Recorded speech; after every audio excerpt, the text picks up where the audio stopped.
6 days selling తర్వాత finally మనం అయితే ఇజ్రాయెల్లోని హైఫా పోర్ట్కి దగ్గరలోకి వచ్చేసాం. ప్రజెంట్ అయితే యాంకరేజ్ అయితే క్రాస్ అవుతున్నాం. నేనైతే మూరింగ్ స్టేషన్స్ కోసం ఆఫ్ స్టేషన్లో స్టాండ్ బైలో ఉన్నాను.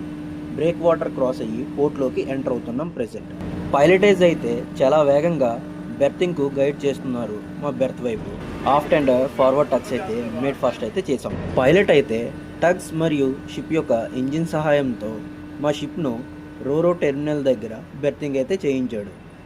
సుమారు మధ్యాహ్నం 2 గంటలకు ఫైనల్లీ మేము బెర్తింగ్ అయితే పోర్ట్లో అయిపోయాం. గైస్ ప్రజెంట్ అయితే హైఫా ఇజ్రాయెల్ పోర్ట్లో ఉన్నామన్నమాట. సో మేము టెర్మినల్కి వచ్చాము. సో డిశ్చార్జింగ్ అయితే ఇక్కడికి వచ్చామన్నమాట. ఇక్కడ నుంచి డిశ్చార్జింగ్ అయిన తర్వాత దొరికి వెళ్తాం. ఫైనల్లీ బెర్తింగ్ అయితే అయిపోయాం. సో నేనైతే కిందకి వెళ్ళి ఒకసారి షిప్ వ్యూని జెట్టి నుండి ఎలా ఉంటుందో చూద్దామని ఒక వీడియో అయితే తీసా. అండ్ ఈలోపు మా షిప్ క్రూ అయితే కార్గో డిశ్చార్జింగ్ చేయడం కోసం అరేంజ్మెంట్స్ అనేవి స్టార్ట్ చేశారు. ర్యాంప్ అయితే లోవర్ చేస్తున్నారు.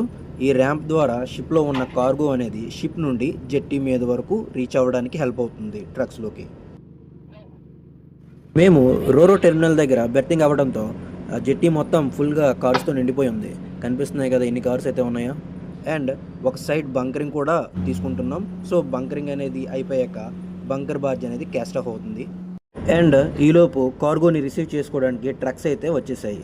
అండ్ అవైతే స్టాండ్ బైలో ఉన్నాయి. అండ్ ఇప్పుడు కార్గో డిశ్చార్జింగ్ అయితే కంటిన్యూ అవుతుందన్నమాట. అలా ఈవినింగ్ అయితే అయిపోయింది. ఇంకొక 3 or 4 అవర్స్లో డిశ్చార్జింగ్ ఫుల్గా కంప్లీట్ అయిపోతుంది. అండ్ మేము ఇక్కడ నుంచి క్యాస్ట్ ఆఫ్ అయితే అయిపోతాం.